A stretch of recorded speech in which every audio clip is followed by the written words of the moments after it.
ফের চরমে ইরান যুক্তরাষ্ট্র উত্তেজনা। মার্কিন যুক্তরাষ্ট্র ও ইরানের মধ্যে সম্পর্ক দীর্ঘদিন ধরেই বেশ উত্তেজনাপূর্ণ। বিশেষ করে ২০২০ সালে ইরানের কুদস ফোর্সের কমান্ডার জেনারেল কাসেম সোলাইমানি মার্কিন ড্রোন হামলায় নিহত হওয়ার পর থেকে উত্তেজনা আরও তীব্র আকার ধারণ করে।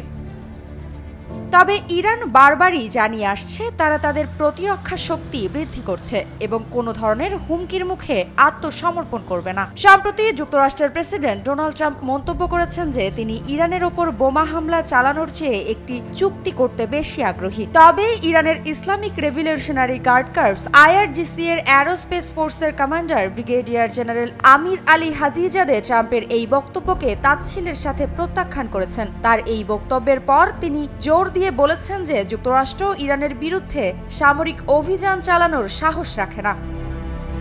তেহরানে ইসলামিক বিপ্লবের ৪৬তম বার্ষিকী উপলক্ষে আয়োজিত এক সমাবেশে হাজিজাদে বলেন, শক্তিশালী ইরান বল প্রয়োগের কাছে মাথা নত করে না। তিনি আরও বলেন, ইরানের প্রতিরক্ষা ও সামরিক শক্তি এতটাই উন্নত যে কোনো বিদেশি শক্তি ইরানের বিরুদ্ধে আক্রমণ করার চিন্তাও করতে পারবে না।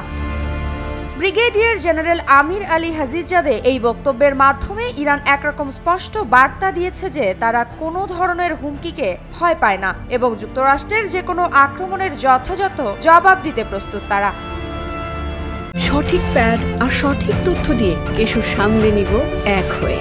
Mona Lisa sanitary napkin. ইরান সাম্প্রতিক বছরগুলোতে তাদের সামরিক ও প্রতিরক্ষা সক্ষমতা বৃদ্ধি করেছে। দেশটি উন্নত ক্ষেপণাস্ত্র প্রযুক্তি, ড্রোন এবং প্রতিরক্ষা ব্যবস্থা তৈরি করেছে যা তাদের আত্মরক্ষার ক্ষমতাকে বহুগুণ বাড়িয়ে দিয়েছে। যুক্তরাষ্ট্রের প্রেসিডেন্ট ট্রাম্প ইরানের বিরুদ্ধে কঠোর নীতি গ্রহণ করলেও সামরিক অভিযানের চেয়ে কূটনৈতিক চুক্তির মাধ্যমে সমাধানের দিকে বেশি আগ্রহী হবে বলে দাবি করেছেন তিনি। তবে ইরান এই ধরনের কূটনৈতিক পদক্ষেপকে দুর্বলতা হিসেবে দেখছে এবং বলছে যুক্তরাষ্ট্রের সাহস নেই সরাসরি আক্রমণের। ইরান ও যুক্তরাষ্ট্রের মধ্যে উত্তেজনা মধ্যপ্রাচ্যের নিরাপত্তার ক্ষেত্রে গুরুত্বপূর্ণ ভূমিকা রাখে। ইরান দীর্ঘদিন ধরে তার আঞ্চলিক প্রভাব বিস্তারে কাজ করে আসছে এবং যুক্তরাষ্ট্র এটি সীমিত করতে চায়। এই উত্তেজনার কারণে পারস্য উপসাগরে মার্কিন সামরিক উপস্থিতি বাড়ছে, যা আরও সংঘাতের কারণ হতে পারে।